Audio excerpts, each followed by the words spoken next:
Jai Hind everyone. The topic for my today's lecturette is India-US trade deal. So primarily we will have to understand the scenarios prior to this deal. Before this deal, India was struck with 50% tariff in the US market. So what are these 50% tariffs? The 20% tariff is the punitive tariff imposed after the 25% tariff, which was the reciprocal tariffs. So reciprocal tariffs are the tariffs which are imposed by a nation onto other nation because that nation imposes tariffs on its own. So what is the next part of it, which is punitive tariff, because India used to purchase cheap Russian oil in from the India for the Russia-Ukraine crisis, and then US was not very much happy, as it stated, and very much biased opinion of the US citizens on the Mr. Donald Trump was that India is funding the war in Ukraine, and because of which US struck us with the punitive duty. So amidst all these uncertainties and this economic warfare, why US was this much desperate to sign a trade deal? The reason lies behind the India-EU trade deal, which made US much more desperate to capture the markets of India, which has huge potential in future and are still huge right now. So now we will come on to the deal and get on to some terms of it.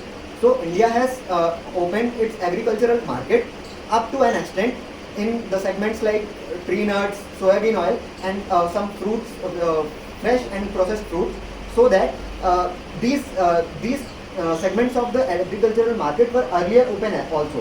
For an example, Argentina was supplying soybean oil, but now US can get access to it at 0% tariff, which will not impact us, might impact Argentina, but we can have much better market access in US, with which we enjoy a lot of trade surplus. So now the US tariffs, the tariffs on US goods in Indian markets which are manufactured industrially are 0%, and for Indian goods in US market is 18%. For instance, you might think that this is somewhat biased and India is not getting a fair trade. This doesn't works on the numbers. It rather works on the competitiveness and respective numbers. For that, we will have to understand who are the competitors of India in the US market. And these are the Southeast Asian nations: Bangladesh in terms of textiles, Mexico in service sector, and China once again.